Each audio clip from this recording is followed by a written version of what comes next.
Hi friends, आज मैं एक ऐसे टॉपिक के ऊपर बात करने जा रहा हूं जिससे कि हर एक मिडिल मैनेजमेंट के मैनेजर को गुजरना पड़ता है कभी ना कभी, चाहे वो उसके मैनेजमेंट के स्टार्टिंग एक्सपीरियंस में हो, चाहे वो लेटर स्टेज के ऊपर हो। मैं टॉप मैनेजमेंट की बात नहीं करूंगा because they are seasoned people and उन लोगों ने अपने एक्सपीरियंसेस से बहुत कुछ सीखा है और उनको देखकर हम सीखते हैं। तो आज मैं बात करने जा रहा हूं डेलीगेशन के ऊपर। वी हैव बीन हियरिंग कि delegation is an art. I would rather से delegation is a tactful art. And why I'm saying that delegation is a tactful art is you have to keep in mind multiple things. You have to kind of strategize before you start delegating. आपको delegation करने से पहले सोचना पड़ता है कि आप क्या करेंगे, क्यों करेंगे, कैसे करेंगे, किसको करेंगे. So there are a lot of things जो आपके दिमाग में जाती हैं, चलती हैं. So पहली चीज हम बात करते हैं कि पहली बात तो यह है कि आपको डेलीगेट करना ही क्यों है. आप खुद ही क्यों नहीं सब काम कर सकते. सो इसका आंसर आपके शायद रोल के अंदर ही छुपा है कि अगर आप मैनेजर हैं तो आपको मैनेजर इसीलिए बनाया गया है ताकि आप टास्क को मैनेज कर सके. वो लिटरल मीनिंग में है. बट अदरवाइज अगर एज ए मैनेजर मैं सोचता हूं कि मुझे क्यों डेलीगेट करनी है चीजें, तो पहली चीज मेरे पास दिमाग में आती है कि अगर मैं रोज के दिन भर काम करता रहूंगा तो मैं स्ट्रैटेजिक चीजों के बारे में कब सोचूंगा. कब मैं सोचूंगा कि how can I add value to my role, to my own learning and to the organization ultimately. So ये बहुत जरूरी है समझना कि डेलीगेट जब मैं कुछ काम करूंगा तब मैं अपने लिए वक्त बनाऊंगा, तब मैं फ्यूचर की सोच सकूंगा जिससे कि मुझे ही नहीं बल्कि मेरी ऑर्गेनाइजेशन को और मेरी टीम को दोनों को फायदा होगा. दूसरा बड़ा इंपॉर्टेंट पॉइंट आता है कि जब आप डेलीगेट करते हैं काम को तो आपकी जो टीम है वो फर्दर डेवलप होती है.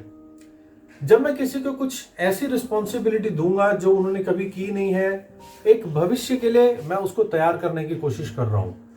बंदा नई चीज एक्सपीरियंस करेगा, सीखेगा, पूछेगा, अंडरस्टैंड करेगा एंड नेक्स्ट टाइम जब सिमिलर टास्क उसको मिलेगा तो you will see that you are much more relieved as a manager and he is much more confident.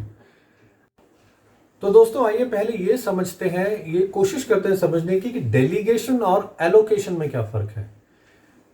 देखो, वर्क को डिस्ट्रीब्यूट करना ये जानते हुए कि हाँ ये बंदा ये काम कर सकता है. जैसे मैं क्रिकेट टीम का कैप्टन हूं तो मुझे पता है ये मेरा बॉलर है, ये सिर्फ बॉलिंग करेगा, ये मेरा बैट्समैन है, ये सिर्फ बैटिंग करेगा, ये मेरा विकेट कीपर है, ये सिर्फ विकेट कीपिंग करेगा.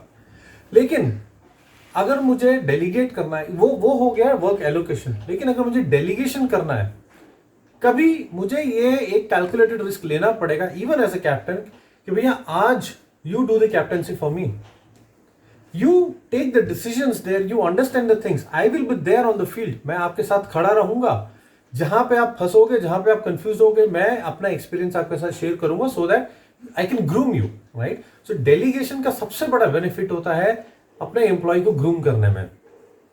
लेकिन बहुत से मैनेजर्स, बल्कि ऑलमोस्ट सभी मैनेजर्स कभी ना कभी इस मूवमेंट पे फंस जाते हैं जब वो ये समझ नहीं पाते कि उन्हें डेलीगेशन करने की जरूरत क्या है. मैं तो कर रहा हूं अपना काम, मेरी टीम अपना काम कर रही है. तो ये समझना बहुत जरूरी है कि डेलीगेशन करने से मैं अपने लिए थोड़ा टाइम फ्री करूंगा. अगर कोई बड़ा प्रोजेक्ट, नया प्रोजेक्ट मेरे पास आया है, I can be the face but I can delegate it to my team member, who can take it up for me. उसका दूसरा बड़ा फायदा यह होता है कि जिसको मैं डेलीगेट कर रहा हूं, मेरा वो जो एम्प्लॉय है, he is learning a lot. वो पूरी प्रोसेस को समझ रहा है. जो चीज अभी तक शायद उसने एक्सपीरियंस नहीं की थी वो उस चीज को एक्सपीरियंस कर रहा है and he is getting matured by that process. तीसरा बड़ा बेनिफिट ये होता है कि we develop a mutual trust between each other, among each other, right.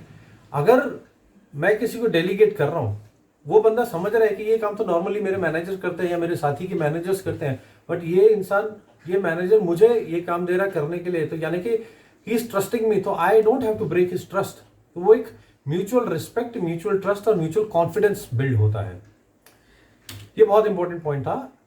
इसके बाद अगर हम बात करें कि हम करते क्यों नहीं है, अगर हमें इतना सब पता है तो हमारे मैनेजर्स डेलीगेट क्यों नहीं करते हैं काम.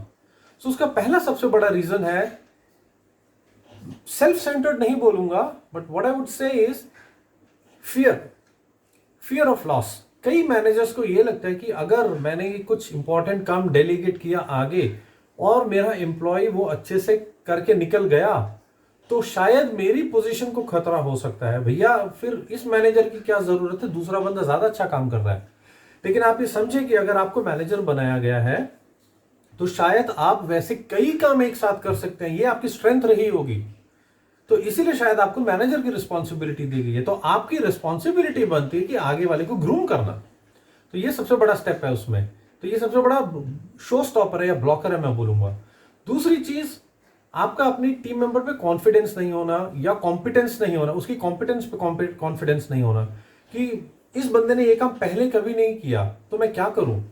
तो जैसे मैं क्या करता हूं, अगर मुझे ऐसा लगता है कि मुझे कुछ डेलीगेट करना है, मैं डेलीगेट करता हूं। मैं बंदे को बोलता हूं कि भैया you take care of this, you find out, this is the way to do it, but beyond that you find out, you do it for me please, I don't have time. But parallel में मैं भी prepare रहता हूं ताकि अगर कोई issue आ जाए, risk आ जाए, तो I am able to support my team member as well as my self.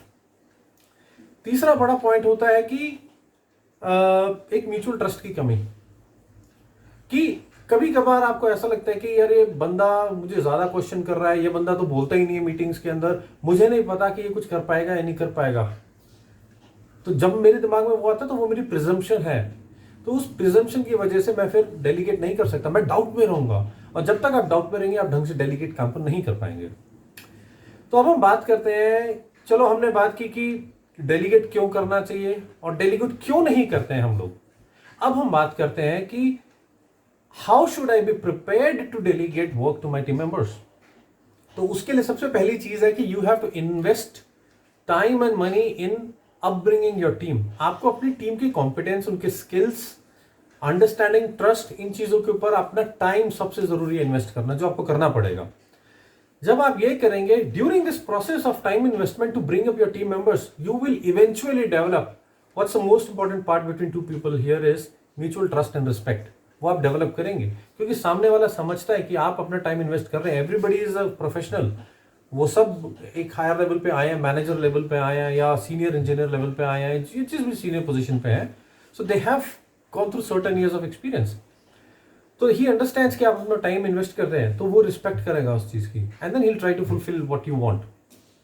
दूसरी चीज है, जब भी आप अपना काम डेलीगेट करेंगे, राइट बंदे को चुनने के बाद, based on his competence, attitude and various other things, you will have to set expectations कि भैया मैं आपको ये काम डेलीगेट कर रहा हूं, लेकिन मेरी एक्सपेक्टेशन ये है, जो मेरी कमिटमेंट है शायद अपसाइड नॉर्थ बाउंड यानी मेरी मैनेजमेंट को, कि इस टाइम के अंदर मुझे ये डिलीवर करना है। So I will need commitment from you as well that we will make it happen. So you will need that confidence to come in from your employ to you. तीसरी चीज है, आपको ये कॉन्फिडेंस देना पड़ेगा कि यू स्टार्ट इट, अगर आप फंसोगे तो I will be there for you, मैं खड़ा हूं आपके साथ, will bail out together on this, in this. चौथा और शायद मोस्ट इंपॉर्टेंट पॉइंट है कि you will have to sometimes risk it. अगर आप अपनी प्रिजम्पशंस पे बेस्ड रहेंगे कि ये बंदा नहीं कर सकता, ये नहीं कर सकता, मैं खुद ही कर लेता हूं, मुझे नहीं पता कि ये बंदा ठीक से टाइम पे करके दे पाएगा नहीं दे पाएगा, बड़ा रिस्क है, मैं नहीं दे सकता, तो आप कभी डेलीगेट नहीं कर पाएंगे काम। सो अब हम बात करते हैं कि how should you delegate the job. So पहली चीज आपको ये है कि now see in this entire process of understanding why and what, why and what, you have come to know that now you know your team well, you have certain level of mutual respect and trust within each other, you know the competence of your team members well, so you have to choose the right person, because right team is half victory. Secondly, what you have to do is you have to give that confidence to your guy that I will be coaching you constantly. So we have an open channel of communication anytime. Do not hesitate to come to me. That confidence you have to give, that do not hesitate to come to me. Third चीज है कि when you are about to delegate a job to the guy, you have already set up your mind, still go and ask that person. भैया I am planning to give this job to you. मैं चाहता हूँ कि आप ये मेरे लिए करो. I am running out of time. मैं बहुत सारी और पैरेलल प्रायोरिटीज पे काम कर रहा हूँ. So can you please take it up for me? If the person is committed and if he is ready to explore things, he will say yes.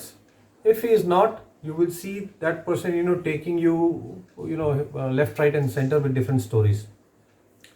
आप reluctance देख लेंगे. You can judge that reluctance. So that will give you an idea. So you have to choose the right person. and you have to also ask that right person that is he really ready to do it.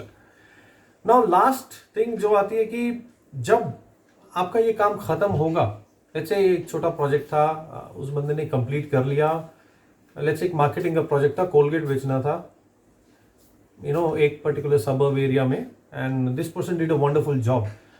Never ever lose an opportunity to appreciate this guy and highlight this guy's contribution, because this was something which wasn't initially expected out of him, but he delivered it. So this boosts up his morale when you appreciate, when you say it out loud in public. So call it out that this guy really supported you well, this guy did wonders, because that gives the confidence to your person also to take larger opportunities even in future. सो 100 बात की एक बात, delegation कहने के लिए delegation है, बहुत से लोग एलोकेशन को डेलीगेशन समझते हैं, लेकिन delegation is a tactful art, because आपको समझना है आपको क्यों करना है, क्या करना है, कब करना है, कैसे करना है, किसके साथ डेलीगेशन करना है, एंड आपको एक रिस्क भी लेना पड़ेगा, and you must be ready for that. I hope कि आपको ये मेरा वीडियो पसंद आया होगा and you would connect with it. यदि हाँ, तो kindly share it and press the subscribe button on my YouTube channel, Your Mind Coach. And I would share many more stories and many more interesting experiences with you, which I believe will help you in your professional career. Thank you so much. Rohit Chopra signing off for now.